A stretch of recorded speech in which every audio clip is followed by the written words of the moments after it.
Episode 10, now we're going to be discussing the lead uppercut. Last episode we discussed the rear. This time we're discussing the lead.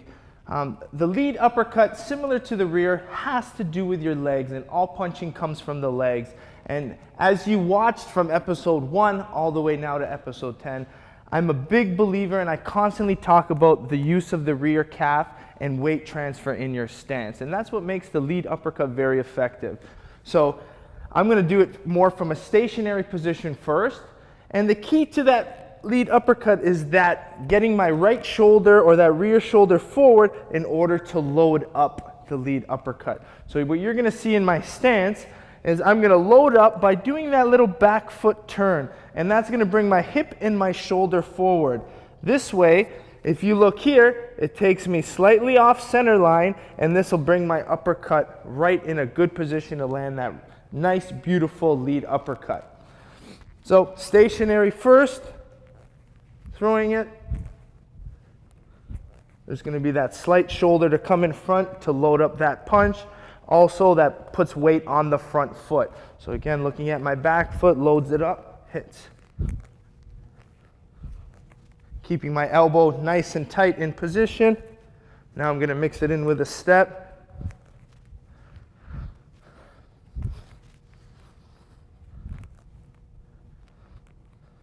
As you can see, really transferring the weight on my front foot.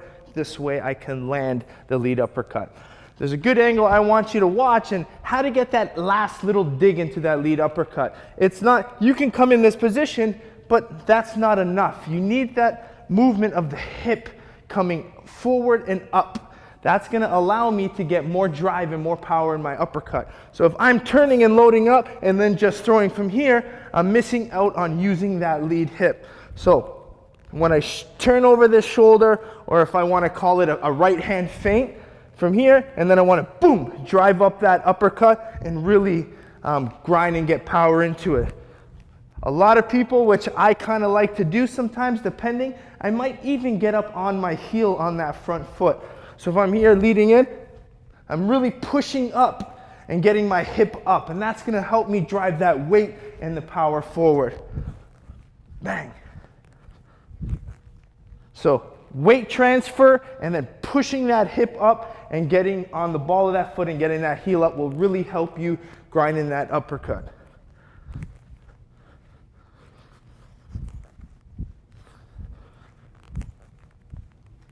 Let's start looking at this on different pads so we can get some power behind it so you can see how effective this shot is in getting good power in the technique.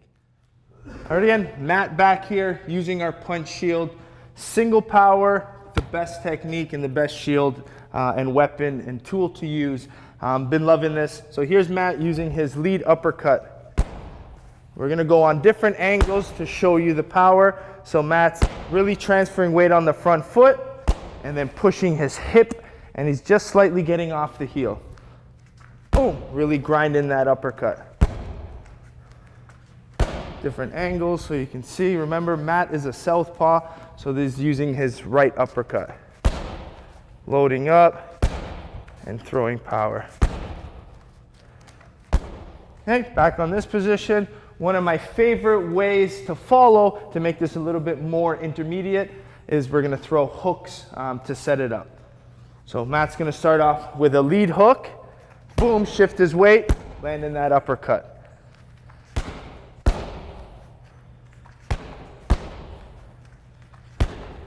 Good way you can attack the body first, then come up. So Matt's going to just do 3 punches. This is going to help him really put that power 3-shot together to make it's going to make his lead uppercut more effective when he starts throwing power punches before. So he's going to throw hook, lead uppercut, hook. Set up, attack, finish. Set up, attack, finish. One more angle on this side, and then we'll bring in Troy with the little mitts. Matt's really using his body. He's using his body, his hip, and his rotation to get power in all of his strikes. Last time, give it. Boom. Here we go. I have Troy with the micro mitts. We're just going to do a little bit of flow with our lead uppercut. I'm going to set it up. Troy's really long and a tall range fighter, so we're going to set up that lead uppercut off of the jab. So he throws his lead jab, and then he's going to turn and feint. So see how he loads up the shoulder? He can add a fake a right feint, whatever he wants, but he needs to get that weight transfer on that leg in order to get more power. So here he is setting it up with the jab. A little bit more speed.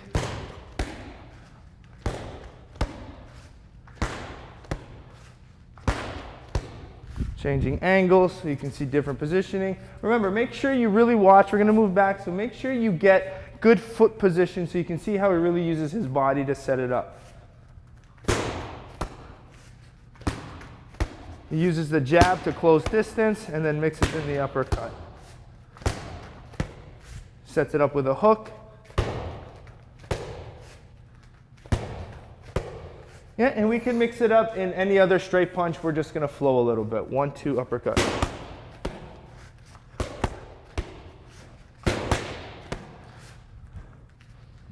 Let's go cross hook, uppercut. Good. Uppercut knee. Jab, uppercut knee.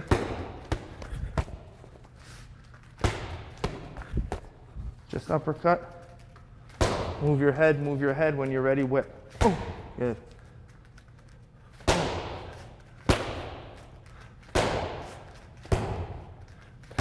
So different ways to flow, set it up, and you can finish with it as well. I'm here with Troy. We're going to do some partner drilling, a little bit more intermediate advanced style drilling. And a lot of times people constantly throw left, right, left, right. For this drill, what we're going to do is we're going to focus on our lead hand, and we're going to only attack with the lead hand right now to set up the lead uppercut. So Troy's just going to block, I'm going to set them up. And you're going to see one of my favorite ways, which a lot of people don't do, is hitting the body, follow the lead uppercut is one of my favorite.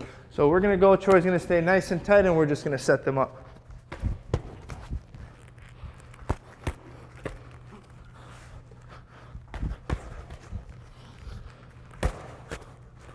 Okay, we're going to change it up with a kickboxing love and just throw in some of our low kicks and kicks off of it.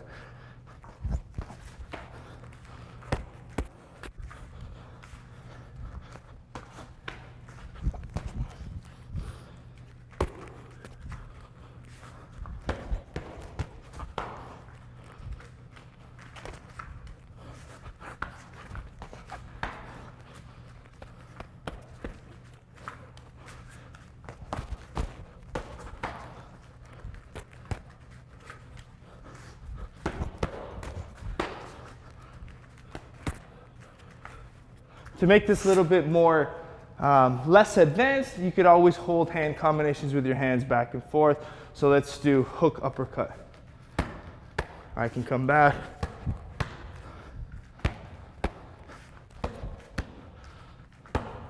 So just pick set drills and go back and forth with each other. This way it's an easier way. Different variations, but it's important to single out each exercise, put them in with a setup, add a finish, add all segments to the combination. All right, back to my favorite bag, which is the wall pad. Stationary target really allows me to work my distance. And you got to remember, every strike can be thrown at different distance, and you adapt through stepping, through lengthening your punch. So this is the perfect tool in order to use that and to work controlling your distance within each strike. So here I'm just going to start nice and close, mixing in my nice close range lead uppercut. I can step back a little bit. This way I just need to keep stepping. I might just have to step to get more power. Close, back, I'm stepping to get more power. I'm gonna add in some different ways I like to set up my lead uppercut. So here's my jab, fake, uppercut. Hand position, nice and tight. Another one of my favorites, I'll attack the body. From here, I'll rip up the uppercut. I can stay long, step in, and mix up my different ranges.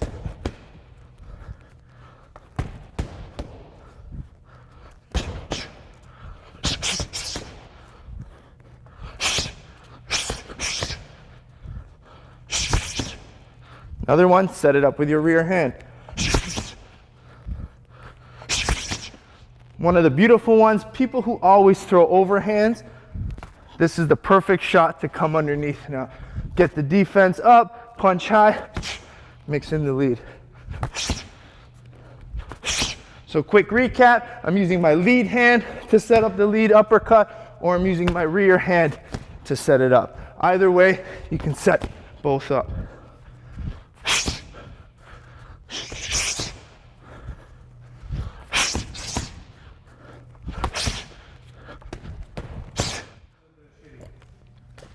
All right, here's Matt on that wrecking ball. Another good tool for mixing the uppercut. Because it's a rounded bag, you could really get in there and dig your uppercuts.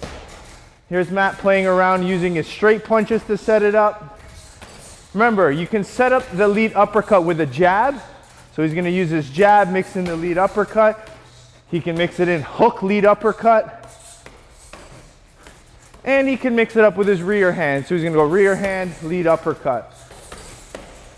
So now he's going straight, but now I want him to really mix in his overhand left to lead uppercut. Another good way, Matt can get on the inside, head to head with the target, and I want him to mix in multiple uppercuts. So now he's fighting inside boxing using his uppercut on the inside. Now he's going to move back and he's going to use his lead uppercut from the outside. Remember, striking is about ranges. It's about knowing where and how far you are from your opponent. Make sure you practice close range, mid-range, and long range. Each weapon can be set up in all different ranges depending on your stepping and how you set it up. So here we are, Troy's using the long bag. It's a bag that's really hard to land uppercuts, so Troy's just going to show different ways he's going to set up his lead uppercut. So the first type of uppercut he can throw on the bag is one where it comes more on a 45, where he can still land his knuckles on the bag. So he can set it up and he's going to use that 45 style just so he can grind his knuckles. You're going to see him punch lower on the bag when he throws that one. The other one Troy's going to throw is where he just skins the bag. And this is more of your in-close style uppercut, right? Where you really want to get that punch basically sliding up the sternum and that midline of your opponent. So Troy's going to mix up the skin up hook and the one where he's able to throw more of a 45 to grind his knuckle. Because this is a kickboxing series, Troy's going to mix in some kicks and knees and different ways he sets up and finishes off of his lead uppercut.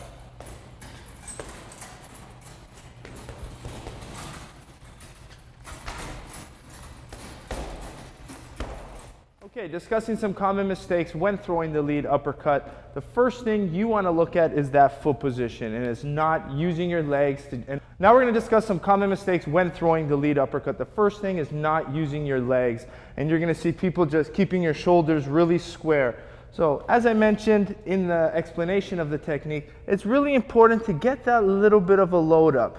You can use it as a right feint to load it up. You can set it up and turn, but it's very important to just get your head off a center line, rip up your uppercut, or at least load up the shoulder.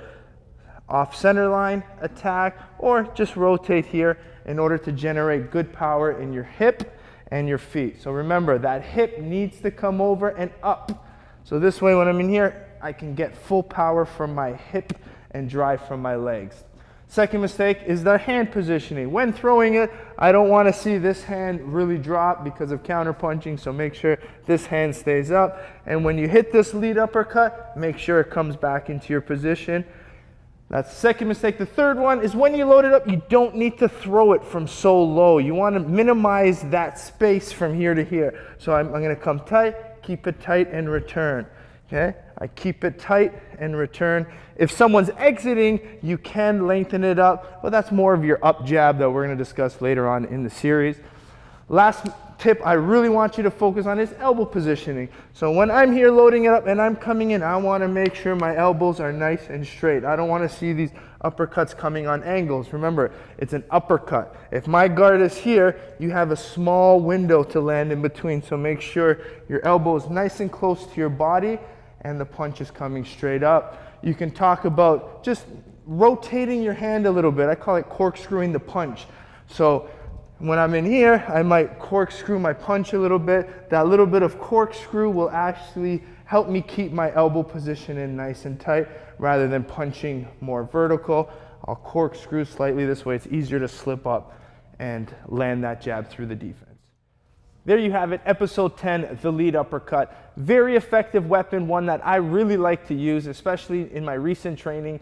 I'm really trying to utilize that in sparring, and I'm catching a lot of people with it, helping me really attack the body, finish with my low kicks. So very good setup. So keep learning. Remember, those key technical points will help with a good lead uppercut.